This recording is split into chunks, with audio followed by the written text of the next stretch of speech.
नवरात्र के पहले दिन की देवी माँ शैलपुत्री व्रत कथा।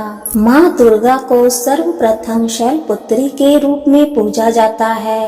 हिमालय के वहाँ पुत्री के रूप में जन्म लेने के कारण उनका नामकरण हुआ शैलपुत्री। इनका वाहन वृषभ है, इसलिए यह देवी वृषारूढ़ा के नाम से भी जानी जाती है। इस देवी ने दाएं हाथ में त्रिशूल धारण कर रखा है और बाएं हाथ में कमल सुशोभित है। यही देवी प्रथम दुर्गा है। यही सती के नाम से भी जानी जाती है। उनकी एक मामरिक कहानी है। एक बार जब प्रजापति ने यज्ञ किया तो इसमें सारे देवताओं को निमंत्रित किया, भगवान शंकर को नहीं। सती यज्ञ में जाने के लिए व्याकुल हो उठी। शंकर जी ने कहा कि सारे देवताओं को निमंत्रित किया गया है, उन्हें नहीं, ऐसे में वहां जाना उचित नहीं है। सती का प्रबल आग्रह देखकर शंकर जी ने उन्हें यज्ञ में जाने की अनुमति दे दी। सती जब घर पहुंची तो सिर्फ माँ ने ही उन्हें स्नेह दिया। बहनों की बातों में व्यंग और उपहास के भाव थे। भगवान शंकर के प्रति भी तिरस्कार के भाव थे। दक्ष ने भी उनके प्रति अपमानजनक वचन कहे। इससे सती को बड़ा दुख हुआ।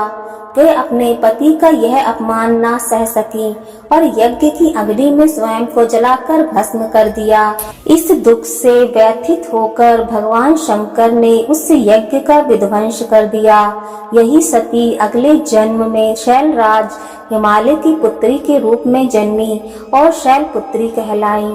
पार्वती और हेमवती भी इसी देवी के अन्य नाम हैं। शैलपुत्री का विवाह भी भगवान शंकर से हुआ। शैलपुत्री शिव जी की अर्धांगिनी बनी। इनका महत्व और शक्ति अनंत है। जय मां शैलपुत्री, जय माता दी। नवरात्र के दूसरे दिन की देवी माँ ब्रह्मचारिणी की व्रत कथा। नवरात्र के दूसरे दिन माँ ब्रह्मचारिणी की पूजा की जाती है। ब्रह्मचारिणी का अर्थ है तप की चारिणी, यानी तपस्या का आचरण करने वाली। यहाँ ब्रह्मा का अर्थ है तपस्या।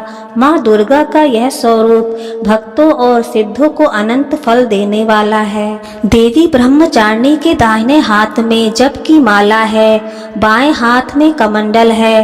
देवी ब्रह्मचारिणी साक्षात ब्रह्मा का स्वरूप है, अर्थात तपस्या का मूर्तिमान रूप है। ये देवी भगवती दुर्गा, शिव स्वरूपा, गणेश जननी, नारायणी, विष्णु माया तथा पूर्ण ब्रह्मा स्वरूपिणी के नाम से प्रसिद्ध हैं। देवी ब्रह्मचारिणी की उपासना से मनुष्य में तप, त्याग, वैराग्य, सदाचार, संयम की वृद्धि होती है। जीवन के कठिन समय में भी उसका मन कर्तव्य पथ से विचलित नहीं होता है। देवी अपने साधकों की मलिनता व दोषों को खत्म करती है। अपने पूर्व जन्म में जब ये हिमालय के घर में पुत्री रूप में जन्म लिया था, तब नारद जी के उपदेश से इन्होंने भगवान शंकर जी को पति रूप में प्राप्त करने के लिए अत्यंत कठिन तपस्या की थी। इस दुष्कर तपस्या के कारण इन्हें तपस्याचारिणी अर्थात ब्रह्मचारिणी नाम से अभिहित किया गया। 1000 वर्ष उन्होंने केवल फल मूल खाकर व्यतीत किए और 100 वर्षों तक केवल शाक पर निर्वाह किया था। कुछ दिनों तक कठिन उपवास रखते हुए देवी ने खुले आकाश के नीचे वर्षा और धूप के भयानक कष्ट सहे। इस कठिन तपस्या के पश्चात 3000 वर्षों तक केवल जमीन पर गिरे हुए बेल पत्रों को खाकर वे भगवान शिव की आराधना करती रहीं। इसके बाद उन्होंने सूखे बेल पत्रों को भी खाना छोड़ दिया और कई हजार वर्षों तक वे निर्जल और निराहार तपस्या करती रहीं। पत्तों को भी खाना छोड़ देने के कारण उनका एक नाम अपर्णा भी पड़ गया।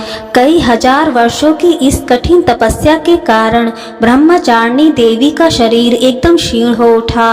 उनकी यह दशा देखकर उनकी माता मैना अत्यंत दुखी हुई और उन्होंने उन्हें इस कठिन तपस्या से विरक्त करने के लिए आवाज दी, उमा।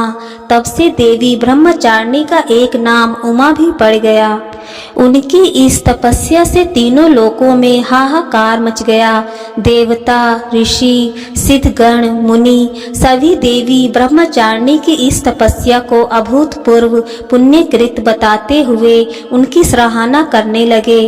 अंत में पितामह ब्रह्मा जी ने आकाशवाणी के द्वारा उन्हें संबोधित करते हुए प्रसन्न स्वर में कहा, हे देवी, आज तक किसी ने ऐसी कठोर तपस्या नहीं की जैसे तुमने की है। तुम्हारे इस अलौकिक कृत्य की चारों ओर सराहना हो रही है। तुम्हारी मनोकामना सर्वतोभावेन परिपूर्ण होगी। भगवान चंद्रमौली शिवजी तुम्हें पति रूप में अवश्य प्राप्त होंगे। अब तुम तपस्या से विरत होकर घर लौट जाओ। शीघ्र ही तुम्हारे पिता तुम्हें बुलाने आ रहे हैं। जय मां ब्रह्मचारिणी, जय माता दी।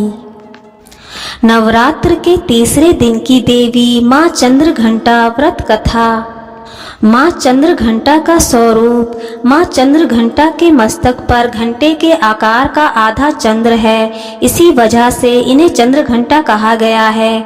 माता के शरीर का रंग सोने के समान है और इनकी भक्ति से सभी देवगण, संत और भक्तजन के मन को संतोष प्राप्त होता है। मां चंद्रघंटा का प्रिय वाहन सिंह है और ये अपने 10 हाथों में तलवार, ढाल, गदा, त्रिशूल, चक्र, धनुष लिए हुए हैं। पौराणिक कथा के अनुसार प्राचीन समय में देवताओं और असुरों के बीच लंबे समय तक युद्ध चला। देवताओं के स्वामी भगवान इंद्र थे और असुरों का स्वामी महिषासुर था। जब युद्ध समाप्त हुआ तो महिषासुर ने देवताओं पर विजय प्राप्त कर ली और इंद्र का सिंहासन हासिल कर स्वर्ग पर राज करने लगा। महिषासुर के आतंक के कारण सभी देवता गण परेशान हो गए थे और इस समस्या का हल निकालने के लिए वे देवादिदेव महादेव ब्रह्मा और विष्णु के पास गए। सभी देवताओं ने त्रिदेव को बताया कि राक्षस महिषासुर ने इंद्र, चंद्र, सूर्य, वायु और अन्य सभी देवताओं के अधिकार छीन लिए हैं और इन्हें बंधक बनाकर स्वर्गलोक में रखा है। महिषासुर के अत्याचार के कारण अन्य सभी देवता पृथ्वी पर विचरण कर रहे हैं और उन्हें स्वर्ग से निकाल दिया गया है। यह सुनकर त्रिदेव यानी ब्रह्मा, विष्णु और भोलेनाथ को बहुत गुस्सा आया और उनके गुस्से की वजह से तीनों के मुख से ऊर्जा उत्पन्न हुई। इन तीनों की ऊर्जा के साथ ही अन्य देवगणों की ऊर्जा भी उस ऊर्जा से जाकर मिल गई।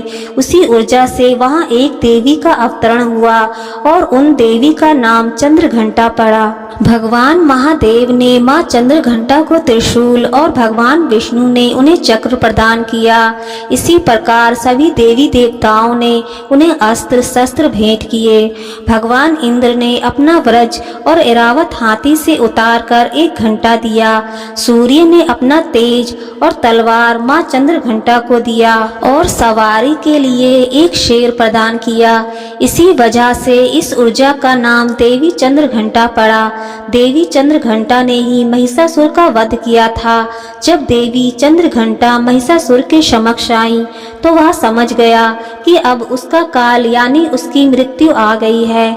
देवी चंद्रघंटा ने एक ही झटके में महिषासुर और अन्य सभी बड़े दानवों का संहार कर दिया और इस प्रकार देवताओं को असुरों के अत्याचार से मुक्ति दिलवाई। जय मां चंद्रघंटा, जय माता दी।